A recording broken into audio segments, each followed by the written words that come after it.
जे आनिलो प्रेमाधन करुणा प्रचुर, जे आनिलो प्रेमाधन करुणा प्रचुर, हेनो प्रभु कोता गेला आचार्य ठाकुर,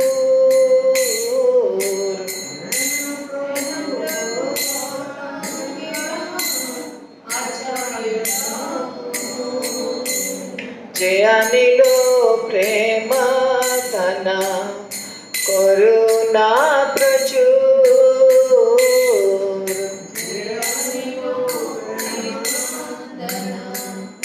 करुणा प्रचुर, हेनो प्रभु कोथा गेला आचार्य ठाकुर,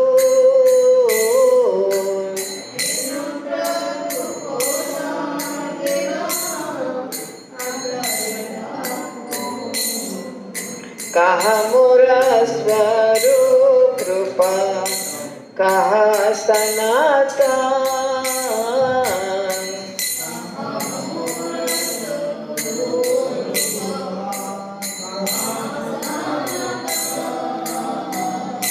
कहा दशर गुण था पतित पावन,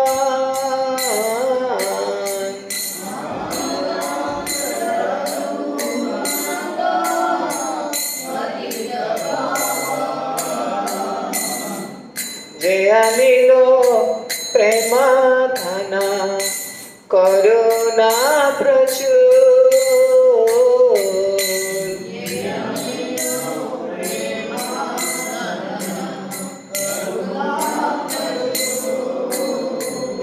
हेनो प्रभु कोथा गेला आचार्य ठाकुर,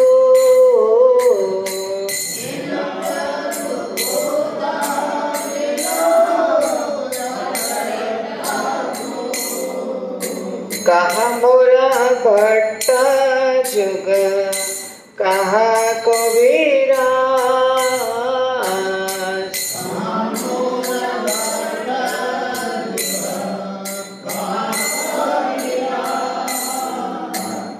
एक काले कोथा गेला गौरा नटराज,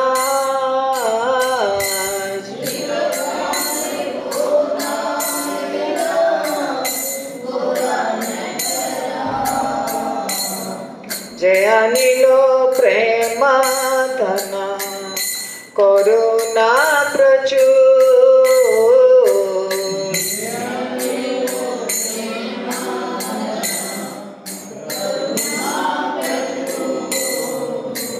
पाषाणे कुटिबो मथा अनले पशिबो,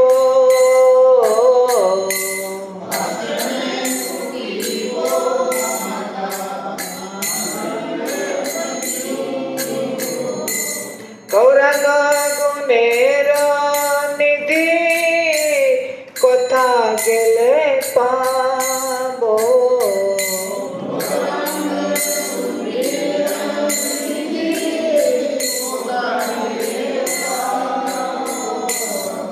जे आनिलो प्रेम धन करुणा प्रचुर,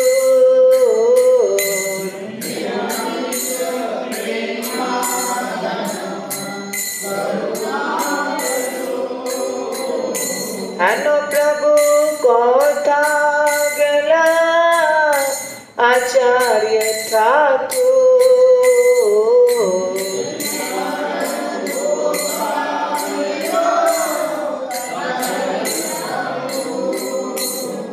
से सब संगीर संगे जे कोई लो विलास,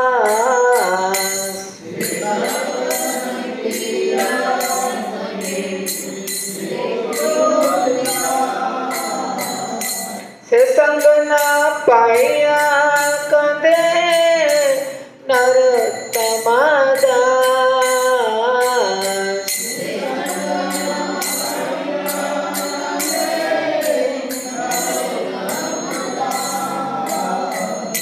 जे अनिल प्रेम धन करुणा प्रचुर।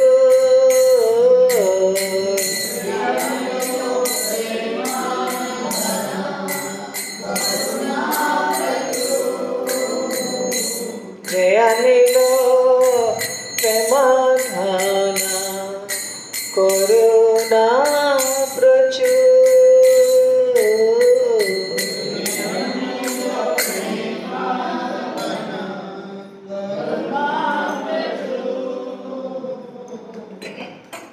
नरोत्तम दास ठाकुर का लिखा हुआ ये गीत है जो है विरह का गीत। हाँ, विरह जनित विलाप। नरोत्तम दास ठाकुर को भगवान के जो पार्षद थे उस समय, भक्त थे, उनका विरह महसूस हो रहा है। क्योंकि नरोत्तम दास ठाकुर जब पैदा हुए, बड़े हुए, जब तक वो सोचे कि मैं सबसे मिलूंगा, तो एक एक करके सारे बड़े बड़े आचार्य लीला समाप्त कर करके चले गए, जाने लगे एक एक करके। तो उनको बहुत कमी महसूस हो रही है। तो ये जो भजन है ये विलाप है, ये रोना है। एक भक्त इसलिए रो रहा है क्योंकि उसे उन भक्तों का संग नहीं मिला जो बहुत बड़े बड़े महान आचार्य थे। सब पार्षद भगवत विरह जनित विलाप, इसका क्या शीर्षक है? सब पार्षद भगवत विरह जनित विलाप। भगवान के जो पार्षद थे, चैतन्य महाप्रभु के साथ में लीला करने के लिए जितने भक्त थे वो सब पार्षद कहलाते हैं। कृष्ण के पार्षद, चैतन्य महाप्रभु के पार्षद, भगवान के भक्तों के, भगवान के साथ जो उनके लीला में शामिल होते हैं भक्त, वो पार्षद होते हैं, भगवत धाम से आते हैं। ठीक है, तो वो सारे पार्षद अभी नहीं हैं, धरती पर लीला नहीं कर रहे हैं। इस बात का दुख है नरोत्तम दास ठाकुर को। ठीक है, इसलिए वो विलाप कर रहे हैं। ठीक है, सारे भजन भजन भगवान के नहीं होते हैं, ऐसे भी भजन होते हैं। इसलिए नरोत्तम दास ठाकुर कह रहे हैं, जे अनिलो प्रेम धन करुणा प्रचुर, हैनो प्रभु कोथा गेला आचार्य ठाकुर। ये सब जो भगवान के पार्षद थे, आचार्य गण थे, जो भगवत प्रेम हमको प्रदान किए, करुणा हमको प्रदान किए, भर भर के, थोड़ा नहीं, भरपूर मात्रा में हमें जो प्रेम दिए, दया दिखाए, हमारे ऊपर कृपा किए, वो अभी नहीं है। कौन कौन? कहा मोरा स्वरूप रूप, कहा सनातन, कहा दास रघुनाथ पतित पावन, स्वरूप दामोदर। भगवान के जो निजी सेवक थे, स्वरूप दामोदर, सनातन गोस्वामी और रघुनाथ दास गोस्वामी जो पतितों का उद्धार करते थे, ये सब कहाँ चले गए? कहा मोरा भट्ट जुग, कहा कविराज। भट्ट जुग यानी गोपाल भट्ट गोस्वामी और रघुनाथ भट्ट गोस्वामी, युगल, जुगा मतलब युगल, जोड़ी। तो भट्ट जो दोनों भट्ट थे, उनकी जोड़ी कहाँ चली गई? कृष्णदास कविराज, चैतन्य चरितामृत के रचयिता, वो कहाँ चले गए? एककाले कोथा गेला गौरा नटराज, और चैतन्य महाप्रभु स्वयं, जिनका नाम है नटराज, गौरांग, वो कहाँ वहां चले गए। नटराज क्यों? बहुत अच्छा से नृत्य करते हैं, है ना, नाटक करते हैं, नट है। नट का मतलब क्या होता है? बहुत तरह के करतब जो दिखाता है। नृत्य करते हैं, गाते हैं, नाचते हैं, अलग अलग प्रकार की लीलाएं करते हैं, उनको कहते हैं नट। तो जब ये सब नहीं है तो इनको कैसा लग रहा है नरोत्तम दास ठाकुर को? क्या फायदा जी कर? कोई भगवान के पार्षद बचे ही नहीं जिनको देखने की इतनी अभिलाषा थी मन में। जब भी अगर आप मेरा ऑडियो सुने होंगे, अगर सुने होंगे तो आपको पता होगा, सुना करिए। नरोत्तम दास ठाकुर जब मिलने जाते थे किसी महान संत को, गोस्वामी को, तो जब वो पहुंचते थे उसके पहले वो शरीर त्याग देते थे। एक बार दो बार नहीं हुआ, सब जगह यही हुआ। जैसे वो पहुंचते थे पता चलता था चले गए आचार्य। तो मिलना ही नहीं हुआ इनको किसी से। सिर्फ जीव गोस्वामी, ऐसे एक दो गोस्वामी जो छोटे थे, कम उम्र के थे, वो मिले। तो इसीलिए कहते हैं क्या करें फिर, पत्थर से सिर पटक पटक के पत्थर पे खत्म हो जाऊं मैं। पाषाणे कुटिबो माथा अनले पशिबो, अग्नि में घुस के मैं जल जाऊं, वो ज्यादा अच्छा रहेगा। क्या फायदा हुआ हमें जब पार्षद ही नहीं मिले भगवान के। तो कहते हैं गौरांग गुनेरा निधि कोथा गेले पापो। गौरांग महाप्रभु के गुणों का जो खजाना है, निधि का मतलब क्या होता है? धन, खजाना, खजाना, वो कहाँ मिलेगा? गौरांग गुनेरा निधि कोथा गेले पापो, नहीं मिलेगा तो क्या करना है? इससे अच्छा है जीवन ही समाप्त कर दो, पत्थर से सिर पटक पटक के मर जाओ। ये है भक्त का लक्षण। भक्त को यदि भगवान नहीं मिले, भक्त को यदि भक्त नहीं मिले तो उनको अच्छा नहीं लगता। से सब संगीरा संगे जे कोई लो विलास, से संग न पाइया कांदे नरोत्तम दास। तो गौरांग महाप्रभु के संगी के साथ जो, अब नित्यानंद प्रभु, अद्वैत आचार्य, श्रीवास ठाकुर, गदाधर पंडित, ये सब एकदम महाप्रभु के साथ रहने वाले पार्षद थे, ठीक है। और रूप गोस्वामी, सनातन गोस्वामी, ये सब थोड़ा सा शिष्य टाइप के, थोड़ा दूर रहने वाले पार्षद थे। तो ये सब किसी का संग नहीं प्राप्त हुआ, इसलिए नरोत्तम दास ठाकुर रो रहे हैं। कांदे, कांदे का मतलब रोना। तो नरोत्तम दास ठाकुर रो रहे हैं कि क्या हुआ, जीवन को रखने से क्या फायदा? यदि हमें कुछ मिला ही नहीं, संग ही नहीं प्राप्त हुआ, तो ऐसा जीने से क्या लाभ? इसलिए इस गीत का नाम है क्या? भगवत सपार्षद भगवत जनित विरह जनित विलाप। अब हम लोग भागवतम शुरू करेंगे। ओम अज्ञानतिमिरान्धस्य ज्ञानाञ्जनशलाकया चक्षुरुन्मीलितं येन तस्मै श्रीगुरुवे नमः। श्रीचैतन्यमनोभीष्टं स्थापितं येन भूतले स्वयं रूपः कदा मह्यं ददाति स्वपदान्तिकं।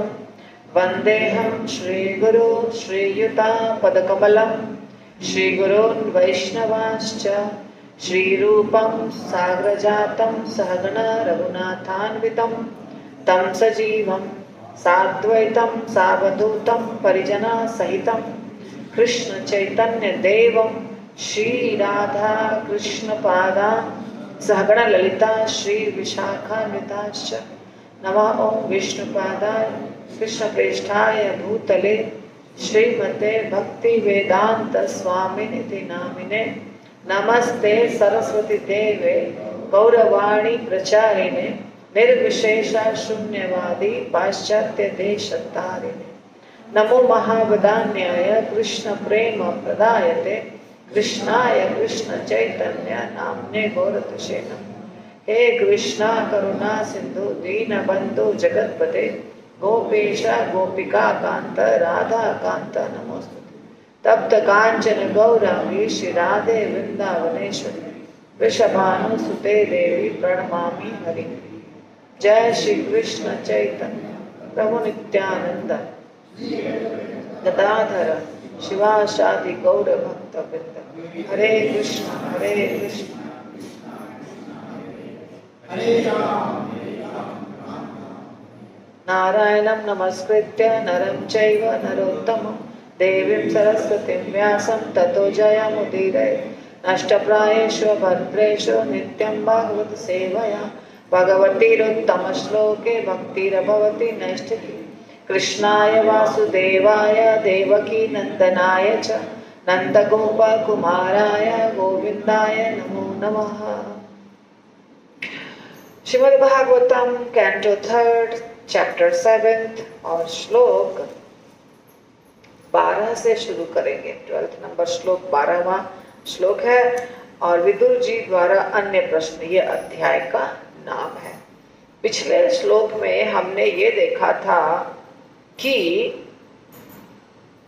जो अंतिम चीज हमने देखा था वो ये देखा था कि जल में चंद्रमा का प्रतिबिंब होता है और प्रतिबिंब हिलता डुलता प्रतीत होता है क्योंकि जल हिलता डुलता है।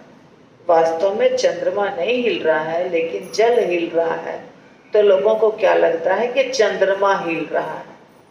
इसी प्रकार हमारे आत्मा को कष्ट नहीं होता है, शरीर को कष्ट होता है, लेकिन हम अपने आप को शरीर समझते हैं, इसी के कारण हमें लगता है कि कष्ट हमें हो रहा है।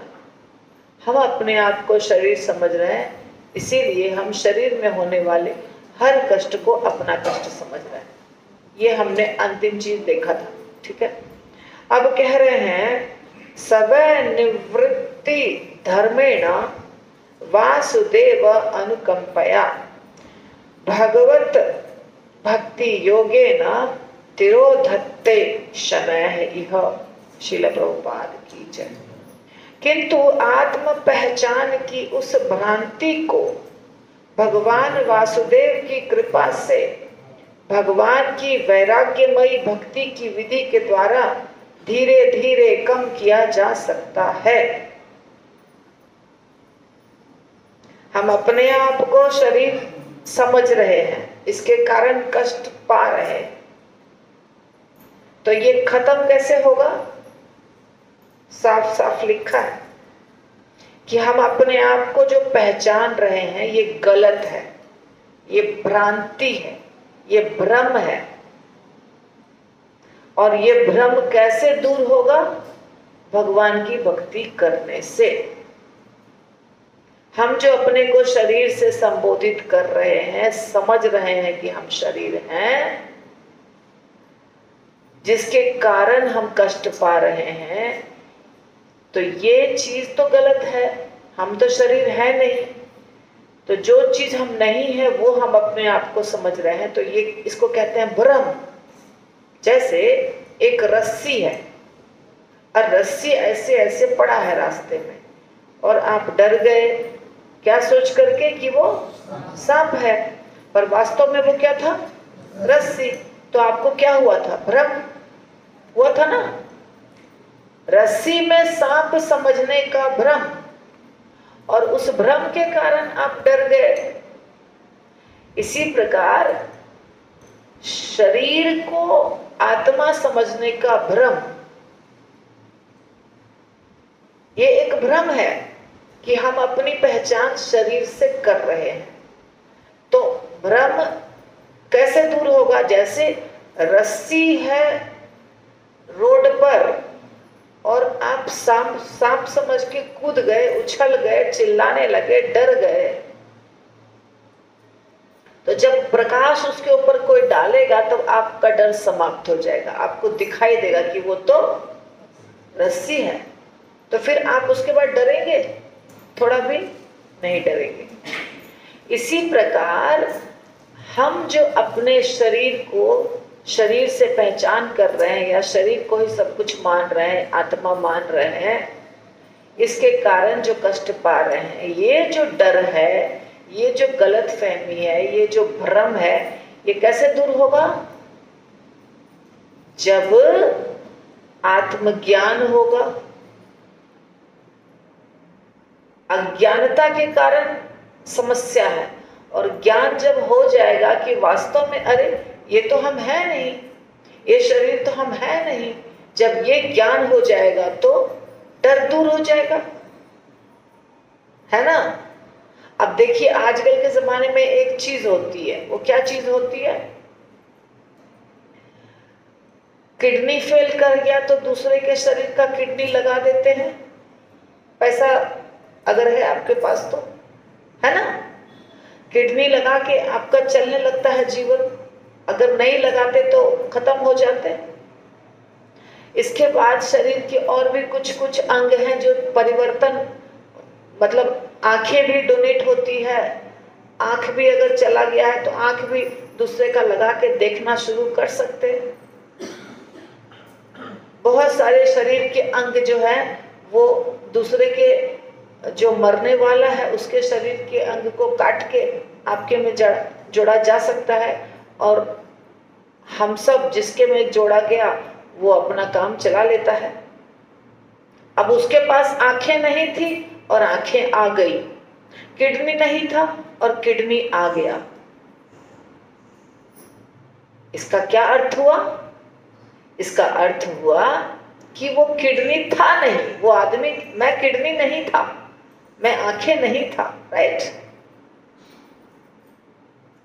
क्योंकि जब हम किडनी को बदल सकते हैं, आंखों को बदल सकते हैं, इसका मतलब हम शरीर के हर अंग को बदल सकते हैं। इसका मतलब हम शरीर नहीं है, साफ बात है ना। समझ में आ गई बात? तो इसका मतलब क्या हुआ? हम शरीर नहीं है। शरीर का जो जो अंग कटता है, फटता है, अभी हाथ कट गया तो उसके बिना भी जिंदा रहते हैं, पैर कट गया तो उसके बिना भी जिंदा रहते हैं, और भी कुछ कुछ चीजें हैं शरीर की जिसके बिना हम जिंदा रहते हैं। मतलब हम ये शरीर में से कुछ भी नहीं है, हम तो इससे अलग कुछ है, ये साबित हो गया ना। तो ये जो ज्ञान है, ये ज्ञान जब प्राप्त होगा तो डर दूर हो जाएगा, भ्रम दूर हो जाएगा। क्लियर हो गया?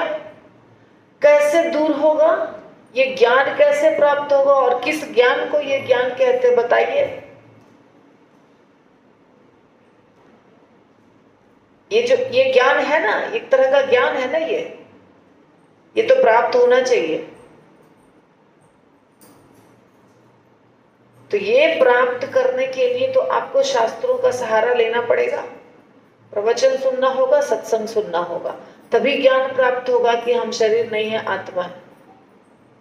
इसके साथ साथ भगवान की भक्ति, जो साधना भक्ति है, वो पूरा अच्छे से करना होगा। भगवान की भक्ति, भगवान की भक्ति को छोड़ने के कारण हम गिरे हुए हैं। हम जो इतना कष्ट पा रहे हैं भगवान से दूर रहने के कारण। तो श्रीमद् भागवतम में बताया गया है कि जब भगवान की वैराग्यमयी भक्ति करेंगे, कौन सी भक्ति? वैराग्यमयी भक्ति की विधि, तो धीरे धीरे ये कम होगा, ये भ्रम दूर होगा।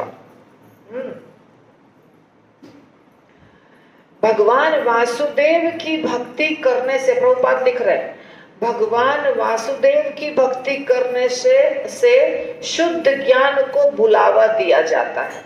अतः यह मनुष्य की देहात्म बुद्धि से तुरंत विलग करके, मनुष्य को देहात्म बुद्धि से तुरंत विलग करके सामान्य आध्यात्मिक स्थिति में इसी जीवन में भी ला देती है और मनुष्य को उन भौतिक हवाओं से मुक्त कर देती है जो उसे कपाती है।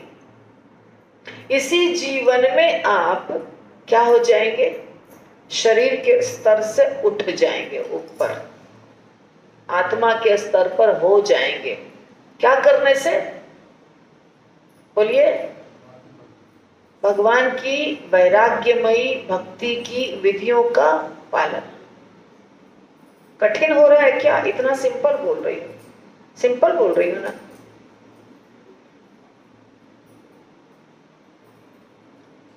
भगवान की भक्ति में क्या क्या चीज है? प्रैक्टिकली कैसे होगा ये? क्या क्या करना होगा? बोलिए, आप सब बोलिए, क्या क्या करना होगा? नाम जप करना होगा और प्रवचन सुनना होगा और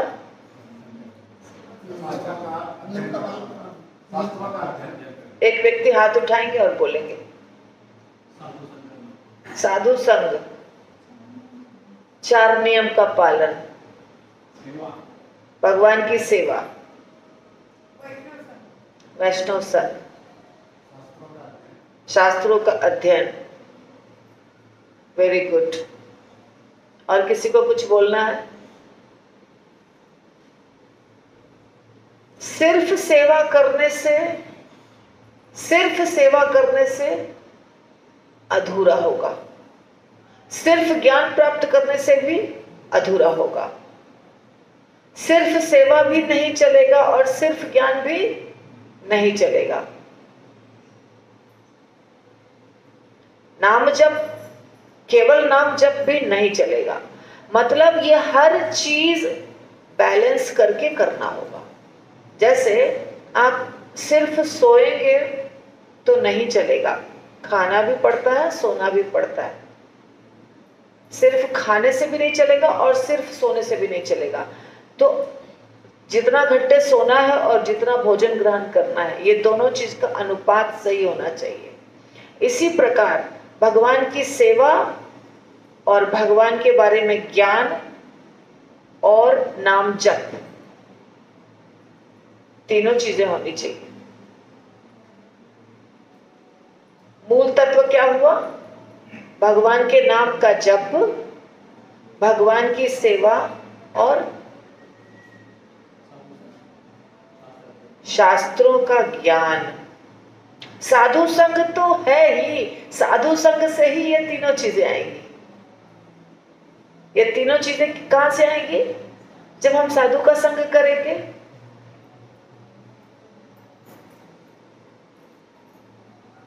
और असत संग त्याग यही वैष्णव आचार। जो साधु हैं उनका संग करेंगे और जो साधु नहीं है उनका संग नहीं करेंगे। ये दो कार्य करेंगे तो अपने आप ये तीनों चीजें होंगी। क्या क्या चीज? ठीक से नाम का जप, ठीक से शास्त्रों का अध्ययन और ठीक से सेवा। तो ये तीनों बैलेंस में साइमल्टेनियसली एक साथ चलना चाहिए। तब भगवान आपको ज्ञान देंगे। तब भगवान हमें आत्मज्ञान अर्थात शरीर से ऊपर उठा करके आत्मा के स्तर पर, आध्यात्मिक स्तर पर लाएंगे। भगवान की कृपा से एक होता है। इसी जीवन में संभव है। प्रभुपाद कह रहे हैं जब इंद्रियां दृष्टा परमात्मा अर्थात भगवान में तुष्ट हो जाती हैं और उनमें विलीन हो जाती हैं तो सारे कष्ट उसी तरह पूर्णतया दूर हो जाते हैं जिस तरह वे गहरी नींद के बाद दूर होते हैं। जब इंद्रियां दृष्टा परमात्मा अर्थात भगवान में तुष्ट हो जाती हैं, इसका मतलब ये नहीं है कि विलीन होने का मतलब हम भगवान में विलीन होंगे, नहीं। हमारी सारी इंद्रियां वही करेंगी जो भगवान चाहते हैं। भगवान का एक नाम क्या है? ऋषिकेश। क्या नाम है भगवान का? ऋषिकेश। ऋषिकेश ऋषिकेन ऋषिकेश सेवनम भक्ति उच्यते। ऋषिकेन ऋषिकेश सेवनम भक्ति उच्यते। भक्ति का मतलब क्या है? भक्ति का अर्थ क्या है? हमारी सारी इंद्रियों को भगवान की सेवा में लगाना। ऋषिकेश का मतलब भगवान। भगवान हमारे इंद्रियों के भी कंट्रोलर है, यही है ऋषिकेश का अर्थ। और ऋषिकेश का मतलब हमारी सारी इंद्रियां। तो हमारी सारी इंद्रियों को ऋषिकेश के सेवा में लगा दो। ऋषिकेश सेवनम भक्ति उच्यते, इसी को कहते हैं भक्ति। ये भक्ति का अर्थ है। सिंपल भाषा में भक्ति का अर्थ है कि हमारे शरीर के सारे मनसा वाचा कर्मणा, मनसा वाचा कर्मणा मतलब मन से भी, वचन से भी और कर्म से भी, तीनों तरीके से भगवान की सेवा करना। इसीलिए हमारे जो सन्यासी होते हैं उनको कहा जाता है त्रिदंडी। क्या कहा जाता है? त्रिदंडी सन्यासी। त्रिदंडी का मतलब क्या होता है?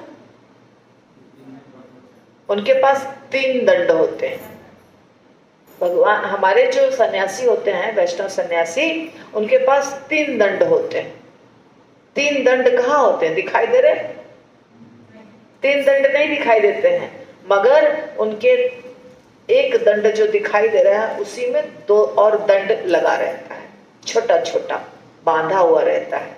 जब आप महाराज जी का दंड का कवर खोलेंगे तो आपको दिखाई देगा 3 दंड। और 3 दंड का अर्थ क्या है? मनसा वाचा कर्मणा, तीनों तरीके से भगवान की सेवा में समर्पित। और जो मायावादी सन्यासी होते हैं वो एक दंडी होते हैं। एक दंड का मतलब क्या होता है? मैं और भगवान दोनों एक हो गए, हम भगवान में विलीन हो जाएंगे। इसलिए वो उनका दंड कितना होता है? सिर्फ एक। तो सन्यासी को 3 तरीके से समर्पित होना है, पर हमको भी 3 तरीके से समर्पित होना है, मनसा वाचा और कर्मणा। मन भी भगवान में लगना चाहिए, वचन भी भगवान के लिए बोलना चाहिए, और सारे कार्य भी भगवान के प्रसन्नता के लिए होना चाहिए। समझ में आ रही है बात? तो इसी को कहते हैं कि हमारी इंद्रियां विलीन हो जाती भगवान में। विलीन होने का मतलब क्या हुआ?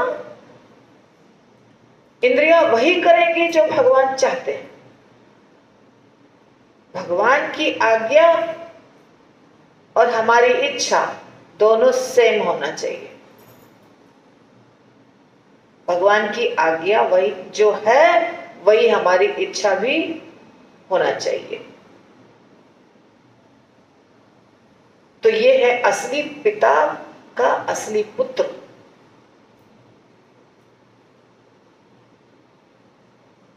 तो इस तरीके से जब सेवा करेंगे तो सारे कष्ट वैसे ही दूर हो जाएंगे जैसे नींद में, खूब गहरी नींद सोने के बाद, उठने के बाद कैसा लगता है? खूब गहरी नींद सोए और जब उठे तो बहुत अच्छा लगता है, फ्रेश, ताजगी महसूस होती है। वैसे ही जब भगवान की सेवा हम इस तरीके से करेंगे तो हमारे सारे कष्ट दूर हो जाएंगे।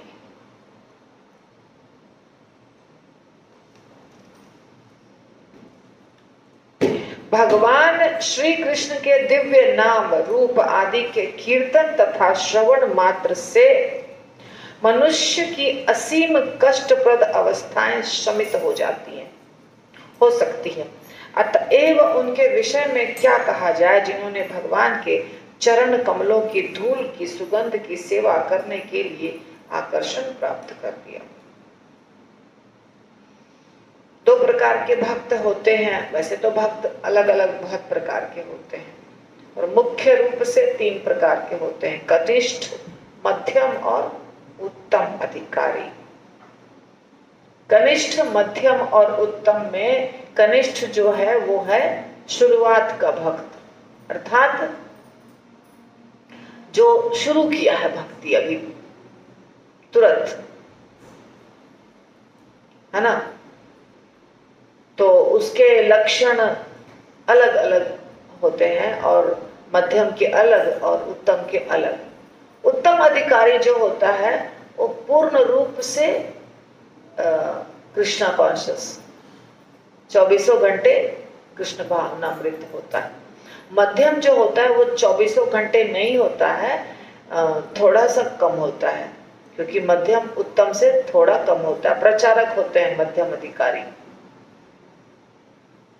और कनिष्ठ जो होते हैं वो बस अपना अपना करने की इच्छा होती है उनको। अब देखिए, आप लोग समझने की कोशिश करिए, क्लास में क्या चालू है। हाँ, एक तो बच्चा है सच में उम्र से, पर आप लोग तो उम्र से बच्चा नहीं है, आपका क्या चालू है?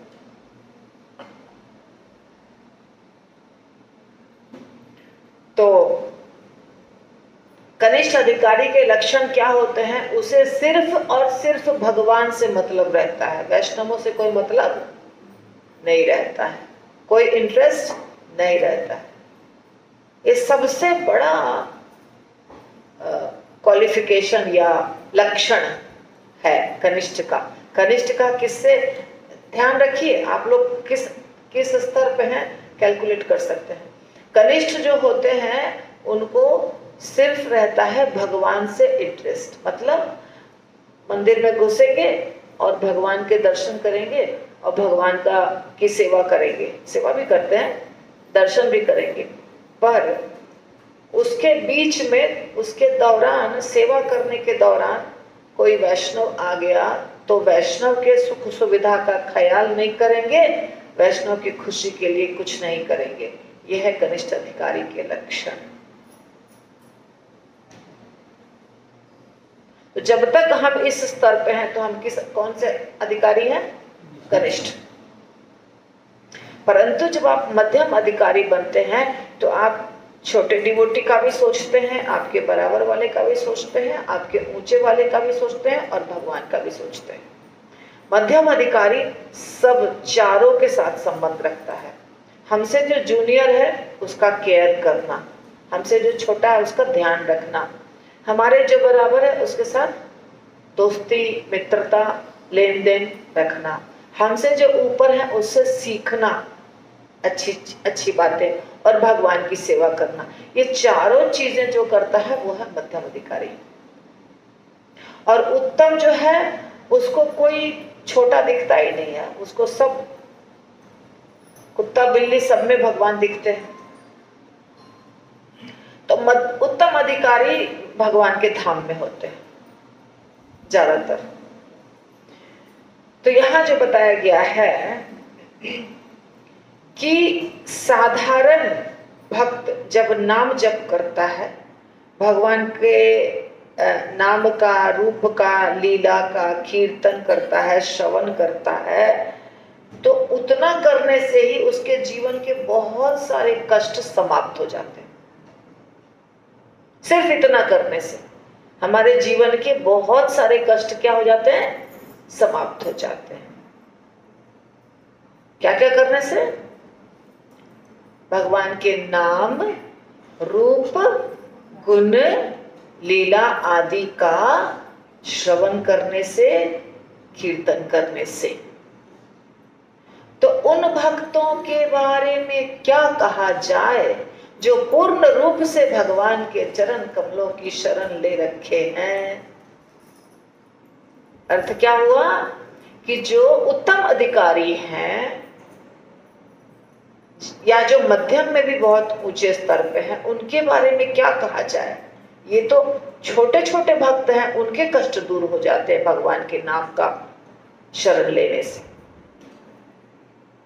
नाम जप करने से, दर्शन करने से, परिक्रमा करने से, आरती करने से, भगवान का महाप्रसाद लेने से, भगवान का हार पहनने से, भगवान के मंदिर की परिक्रमा करने से, धाम यात्रा करने से, गंगा स्नान करने से, यमुना स्नान करने से, गोदावरी स्नान करने से, इतना करने से ही बहुत सारे कष्ट दूर हो जाते हैं।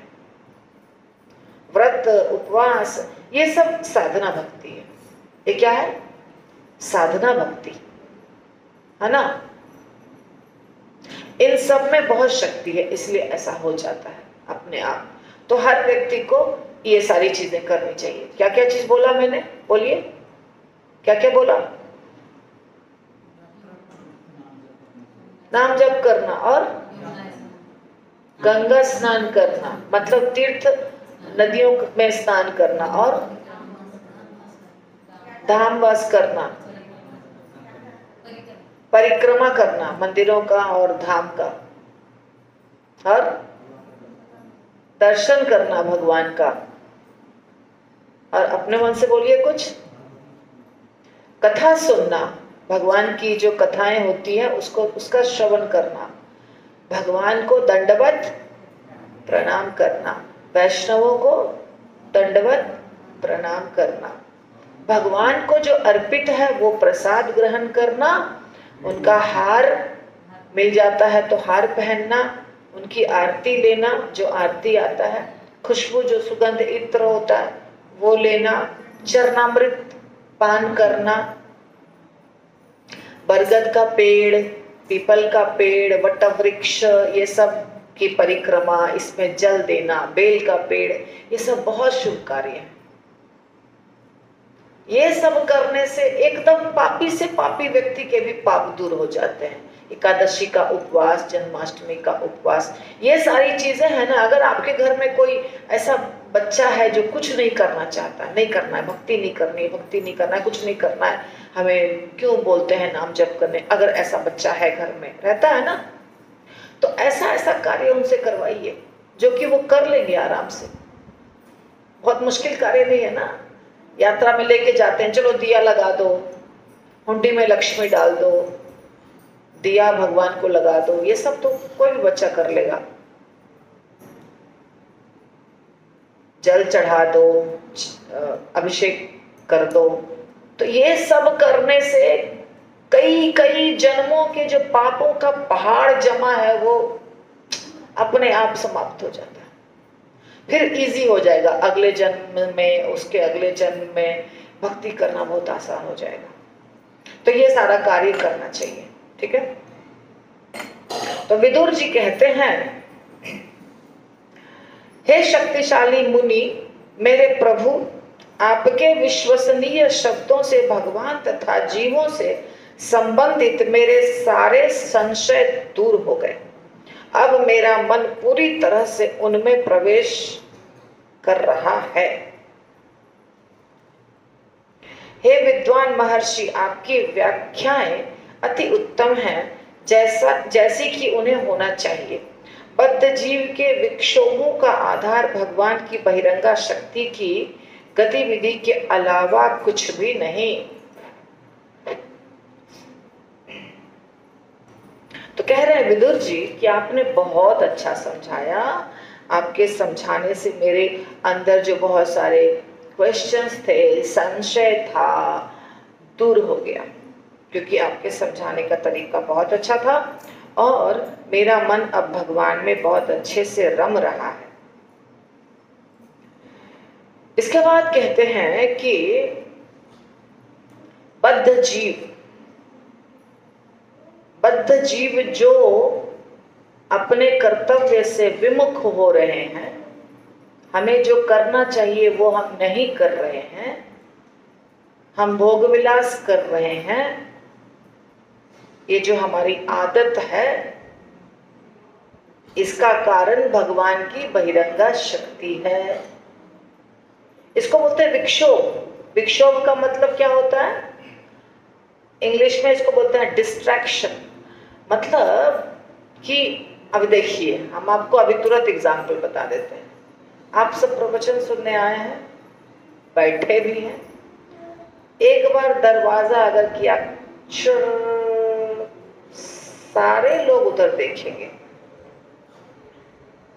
ऐसा कोई नहीं सोचेगा कि अरे असली चीज तो प्रवचन सुनना है, वो दरवाजा खुला मतलब कोई आया गया, इससे हमको क्या मतलब है। नहीं, सारे भक्त जरूर उधर मुड़ के देखेंगे कि कौन आया। अब एक बच्चा है तो बहुत आश्चर्य की बात नहीं है, बच्चा को आप हमेशा देखते हैं और बच्चा अपना कार्य कर रहा है, उसको तो प्रवचन से मतलब नहीं है। पर हर व्यक्ति का ध्यान उस बच्चे की तरफ है ना। इसको क्या बोलते हैं पता है? भगवान की बहिरंगा शक्ति जानबूझ के आपके ध्यान को कथा से हटाने के लिए ये सब कुछ कर रही है और आप सच में उसमें फंस रहे हैं। तो भगवान की बहिरंगा शक्ति आपके जीवन में बार बार ऐसी परिस्थिति पैदा करेगी जिससे आप भगवान के सेवा से हट जाएं, भगवान के नाम से हट जाएं, भगवान के हर तरह के साधना भक्ति से हट जाएं। और ये कार्य होता है भगवान की बहिरंगा शक्ति के द्वारा, और हम बड़े आराम से हट जाते हैं। हम बड़े आराम से हट जाते हैं। अच्छा बताइए, जैसे कि हमने बहुत मेहनत करके भक्ति को अपनाया, बहुत मेहनत करके हम मंदिर आए और दीक्षा ली, हमने सारा नियम माला सब कुछ किया, कंठी पहने, तिलक पहने, सेवा कर रहे हैं और बड़े गर्व से कहते हैं कि हम इस्कॉन के भक्त हैं, है ना। और जिस समय माया ने आपको हटाया है यहाँ से, आपके ध्यान को हटा दिया ना, बर्थडे पार्टी मना रहे हैं, डांस कर रहे हैं, शादी में उछल कूद कर रहे हैं, पूरी तरह से कृष्ण भावना मृत से हटे हुए हैं उस समय, और उसी समय मृत्यु आ गई तो आ सकती है कि नहीं? उसी समय अगर मृत्यु आ गई तो क्या होगा?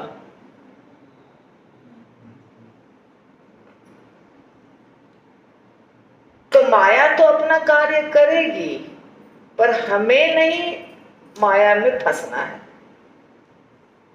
मृत्यु तो कभी भी आ सकती है। चलो, हम रोज तो माला करते हैं, आज हम पार्टी एंजॉय कर लेते हैं, ऐसा मन में विचार आता है ना।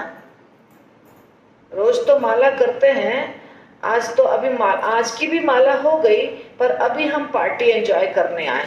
पार्टी में तो जाना पड़ेगा, क्योंकि आपके घर परिवार में, दोस्त रिश्ते में ऐसे लोग हैं जिनके घर जाना पड़ेगा पार्टी में। ऐसा नहीं कि आप बोलेंगे कि हम जाएंगे ही नहीं, पर वहां भी आपकी चेतना कृष्ण भावनामृत ही रहनी चाहिए।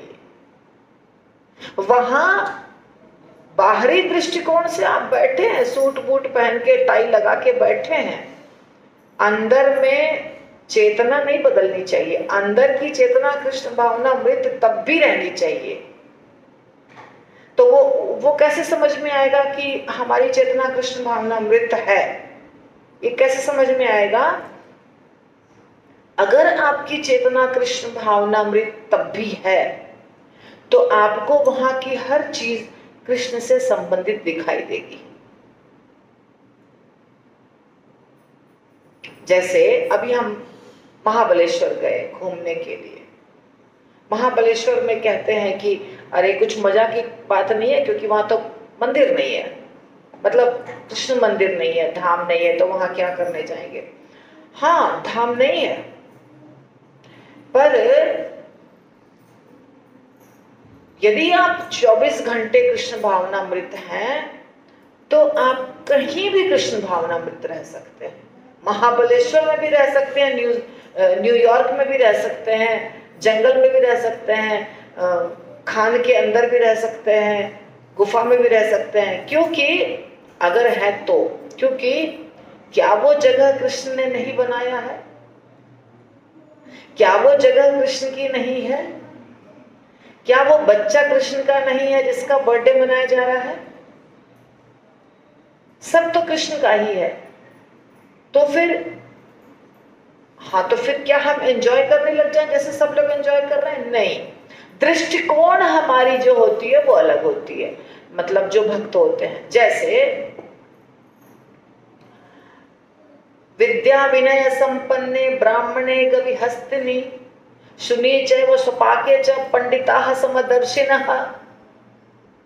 यदि हमने एक कुत्ते को देखा, एक चांडाल को देखा, एक घोड़े को देखा, तो अगर हम भक्त हैं, कृष्ण भावनामृत हैं, तो हम क्या देखेंगे? ये कुत्ता अपने पाप कर्मों के कारण कुत्ते के शरीर में है। क्या देखेंगे हम? ये अपने पाप कर्मों के कारण ये भुगत रहा है कुत्ते का शरीर। एक सेकंड भी टाइम नहीं लगेगा ये सोचने में, एक सेकंड भी नहीं लगेगा आपको, अगर आप कृष्ण भावनामृत हैं तो। अगर एक पेड़ है जो कट रहा है, रोड बन रहा है तो पेड़ कट रहे हैं, तो हमारे दिमाग में तुरंत आएगा क्या? ये पेड़ की उम्र इतनी ही थी, ये पेड़ की उम्र इतनी ही थी, अब इसको दूसरा शरीर मिलेगा। अगर आप भक्त हैं और कृष्ण भावनामृत हैं तो। और अगर कृष्ण भावनामृत नहीं है तो बस बह जाएंगे, जो गाना म्यूजिक बज रहा है उसमें आप भी बह जाएंगे। तो ये चेतना हमारी किसी भी समय, उठते बैठते सोते खाते पीते, हर समय ये चेतना होनी चाहिए। उसी दृष्टि से इस दुनिया को देखना चाहिए, और उस दृष्टि से जब ये दुनिया को देखेंगे तो आपको दुनिया के हर कोने में कृष्ण दिखाई देंगे। आप बताइए, है कि नहीं सब जगह कृष्ण? है कि नहीं, बताइए। अगर ये ब्रह्मांड भौतिक दुनिया है और हम सोचते हैं अरे हम भौतिक दुनिया में रहते हैं, हमको गोलोक धाम जाना है, पर ये भौतिक दुनिया भी तो भगवान का ही है, नहीं है? आपका ये घर है 3 BHK, उस 3 BHK घर में एक हॉल को आपने बड़े अच्छे से सजाया है, हॉल को बड़े अच्छे से सजाया है, पर टॉयलेट भी आप ही का है। टॉयलेट किसका है? बोलिए बोलिए। टॉयलेट भी आप ही का है। वहां कष्ट है, वो बहुत अच्छी जगह नहीं है, पर है तो आपका ही। इसी तरह गोलोक धाम तो कृष्ण का है ही, पर ये ब्रह्मांड भी कृष्ण का ही है।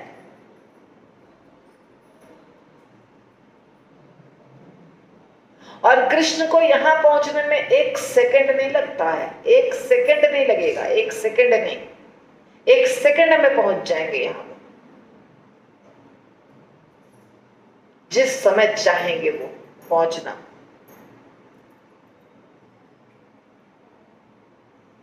तो पूरी सृष्टि कृष्ण की है, आध्यात्मिक जगत, भौतिक जगत, कुछ भी, गर्भोदक सागर हो या श्वेत द्वीप हो या ब्रह्मा जी का लोक हो या कैलाश पर्वत हो या असुरों का लोक हो या गंधर्व का लोक हो या किन्नर का लोक हो, सब कुछ कृष्ण का है। सारा जगत कृष्ण का है। जो शराब खाना है वो भी कृष्ण का है, जो वेश्यालय है वो भी कृष्ण का है। पर अब हमें क्या करना है? हम क्या समझ लें कि ये भी तो कृष्ण का, ये भी तो कृष्ण का, ये भी तो कृष्ण का, इसीलिए हम कहीं भी जा सकते हैं? नहीं।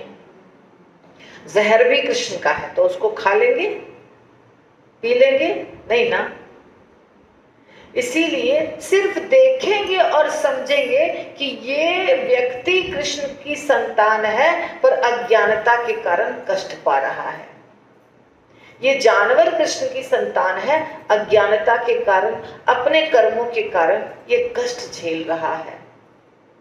अगर हम उसके लिए कुछ कर सकते हैं तो करेंगे, और नहीं कुछ कर सकते हैं तो भी नुकसान उसका नहीं करेंगे। कुत्ते को प्रसाद खिला सकते हैं तो खिला देंगे, हरे कृष्णा बोल सकते हैं तो बोल देंगे, उसके सामने हो जाएगा कल्याण। आप हरे कृष्णा महामंत्र बोलेंगे, अगर कुत्ते के सामने उसके कान में चला गया तो उसका तो बहुत बड़ा फायदा हो जाएगा ना, नहीं हो जाएगा? बोलिए। तो इसी प्रकार हर जगह आपको कृष्ण दिखाई देंगे, और यही सोचकर आप अपना जीवन चलाइए, फिर कहीं कोई प्रॉब्लम नहीं होगा। पर एंजॉय नहीं करने लगना है हमको। चलो कृष्ण का ही तो मदिरालय भी है और कृष्ण का ही तो वेश्यालय भी है, तो हम तो कहीं भी जा सकते हैं। नहीं, आप तो भक्त बन गए हैं, ये तो आपके ऊपर कृपा है भगवान की, आपको तो मंदिर आना है, लेकिन जो वहां है उनके ऊपर करुणा करने के लिए आप ऐसा सोचेंगे, ठीक है ना, कि वहां वो क्यों है, वो क्यों वहां है? कुछ अपराध किया है, कुछ गलती किया है,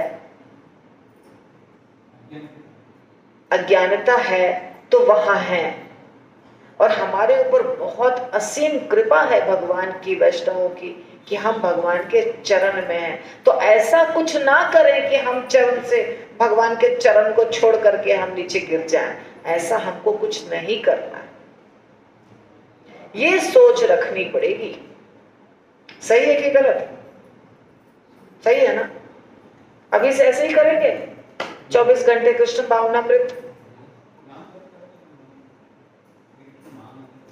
नहीं, नाम जप करने का मतलब नहीं होता है सिर्फ नाम जप तो करेंगे, और अगर नाम जप कर रहे हैं और सोच रहे हैं कि कितना पापी आदमी है, तो क्या हुआ? वो गलत हुआ कि सही हुआ? बोलिए, वो गलत है। नाम जप करेंगे, उसके साथ साथ समझदारी भी तो होनी चाहिए। जो उत्तम अधिकारी है वो ऐसे ही सोचते हैं। उत्तम अधिकारी बनना है कि नहीं बनना है, तो सोच तो बदलनी पड़ेगी। देखिए, कई बार भक्तों को अहंकार हो जाता है कि हम भक्त हैं और वो भक्त नहीं है। हम इस्कॉनाइट्स हैं, हम कृष्णाइट्स हैं, वो तो शिव जी का पूजा करता है, हम तो कृष्ण के भक्त हैं। अगर ऐसा अहंकार हो गया, कभी भी भगवत धाम नहीं जाएंगे, कभी भी नहीं। ये अहंकार अगर कभी 1 मिनट के लिए भी आया है ना, तो निकाल दीजिए दिमाग से। मेरे ऊपर कृष्ण की कृपा हुई है, प्रभुपाद की कृपा हुई है, बहुत अच्छी बात है, हमारा भाग्य बहुत अच्छा था। पर इस बात का अहंकार हमें बिल्कुल नहीं होना चाहिए। अच्छा, ये जो मैं बोल रही हूँ ये सत्य है, अहंकार है लोगों को। अहंकार करने वाला व्यक्ति भगवान को बिल्कुल भी पसंद नहीं है, बिल्कुल भी पसंद नहीं है। इसीलिए कभी किसी चीज का अहंकार नहीं करिए, ना धन का अहंकार, ना रूप का अहंकार, ना अपने जन्म का अहंकार, ना अपने स्थान का अहंकार, ना अपने गुणों का अहंकार, और ना इस बात का अहंकार कि हम तो इस्कॉन के हैं। ऐसा तो मैंने बहुत भक्तों को देखा है करते, हम तो इस्कॉन के हैं। तो क्या हुआ? आप इस्कॉन के हैं तो कृष्ण का, इस्कॉन के लोग ही सिर्फ कृष्ण की संतान है, बाकी सब कृष्ण की संतान नहीं है। बोलिए, क्या बाकी लोगों को भगवान नहीं प्यार करते हैं? क्या उनको लेके नहीं जाएंगे भगवत धाम? और क्या इस्कॉन के बाहर जो गुरु हैं वो सब अच्छे नहीं हैं? बोलिए, जय कृष्ण तत्ववेत्ता से ही गुरु है।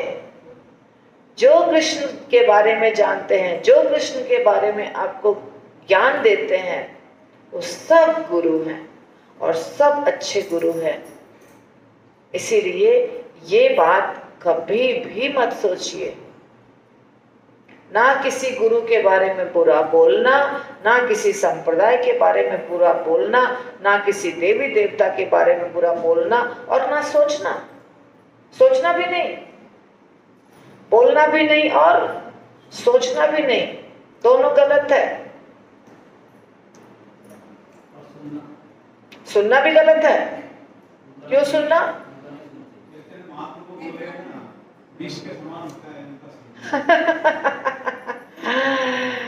किसके बारे में? कौन विष के समान क्या होता है? तो आपको उनका प्रवचन सुनने थोड़ी बोल रहे हैं।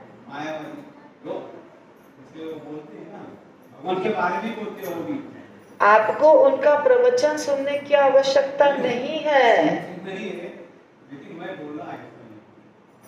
आपको मायावादियों का प्रवचन नहीं सुनना है, पर आपको टीका टिप्पणी नहीं करनी है। ये गुरु खराब है, वो गुरु खराब है। कैसे मालूम आपको कि खराब है?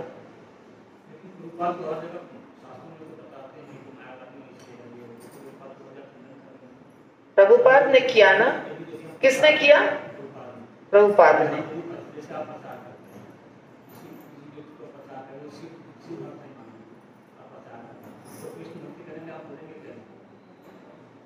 आप शिव जी की बुराई करके बोलेंगे क्या? फिर शिव जी का कोई भक्त है तो अब आपको बोलना है कि कृष्ण की भक्ति करिए। शिव जी के बारे में नहीं, होने दीजिए ना, कोई भी गुरु को हम क्यों बोले?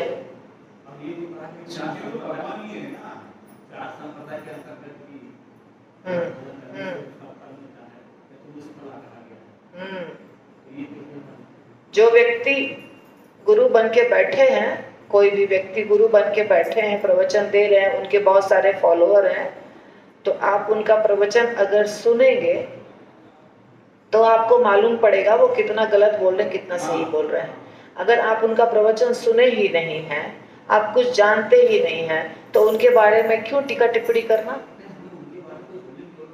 फिर खत्म बात। हमें कुछ बोलना ही नहीं है किसी के बारे में। आप अपना सुना दीजिए, आपके पास जो अच्छा ज्ञान है वो बता दीजिए, पर दूसरे के बारे में क्यों टीका टिप्पणी करना? बोलिए।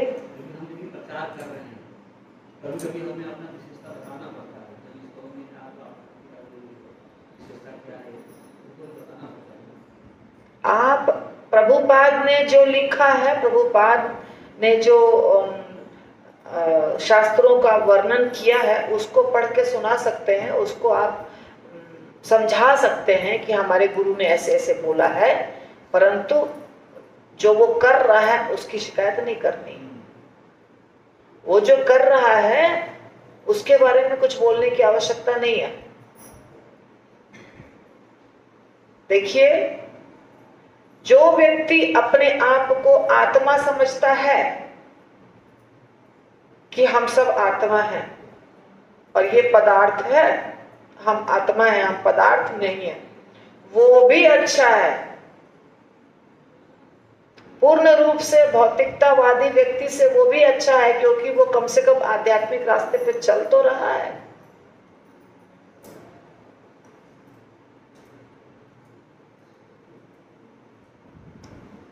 तो ये बहुत आवश्यक है समझना। प्रचार करने का मतलब ये नहीं है, या हम अच्छे संप्रदाय में हैं तो हम, इसका मतलब ये नहीं है कि हम तुलना करके दूसरों को नीचा दिखाएं, उनके बारे में कुछ बोलें। ये बिल्कुल नहीं है। आप अच्छे हैं, ठीक है, दूसरे भी अच्छे हैं, आप अच्छे हैं ना, बस। कंपेयर करके दूसरे को नीचा नहीं दिखाना है।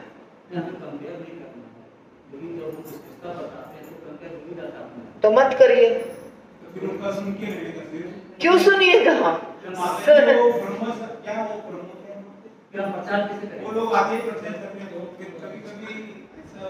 सुनिए, आप अगर सत्य हैं, आपका सिद्धांत अगर सत्य है, तो लोग आपसे आकर्षित होंगे।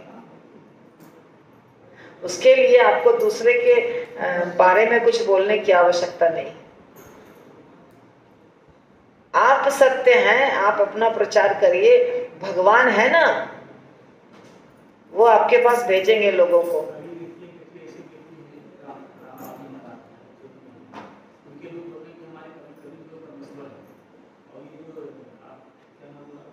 श्रील प्रभुपाद की जय। निताई गौरमानंदे। हरि हरि बोल।